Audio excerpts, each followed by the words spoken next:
लोगवा काहे खातिर डाकू बेईमान बनल बा हो, बेईमान बनल बा। जबकि देहिया 4 दिन के मेहमान बनल बा। जबकि देहिया 4 दिन के मेहमान बनल बा। लाख करबा तू कमाई फिर भी संगे नहीं जाई।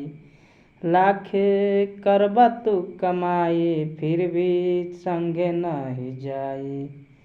खाली कफन ओढ़ के जाए के विधान बनल बा हो, विधान बनल बा। जबकि देहिया 4 दिन के मेहमान बनल बा। जबकि देहिया 4 दिन के मेहमान बनल बा। काहे करेला गरूर एक दिन जइबा तू जरूर। काहे करेला गरूर एक दिन जइबा तू जरूर। तोहरा जाए खातिर बांसवा के विमान बनल बा हो, विमान बनल बा। जबकि देहिया 4 दिन के मेहमान बनल बा। जबकि देहिया 4 दिन के मेहमान बनल बा।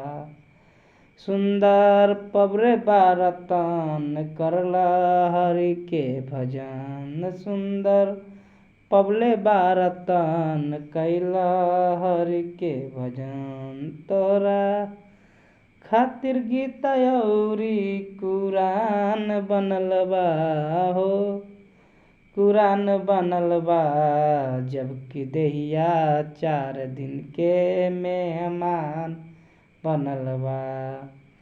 जबकि देहिया 4 दिन के मेहमान बनल बा।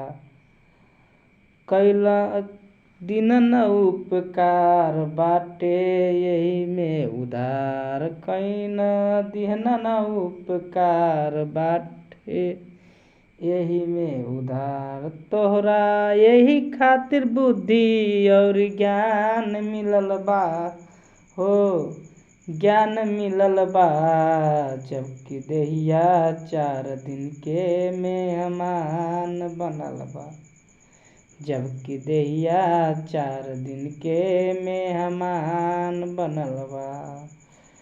लोगवा काहे खातिर डाकू बेईमान बनल बा।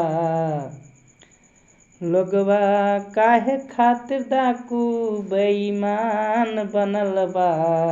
जबकि देहिया 4 दिन के मेहमान बनल बा। जबकि देहिया 4 दिन के मेहमान बनल बा।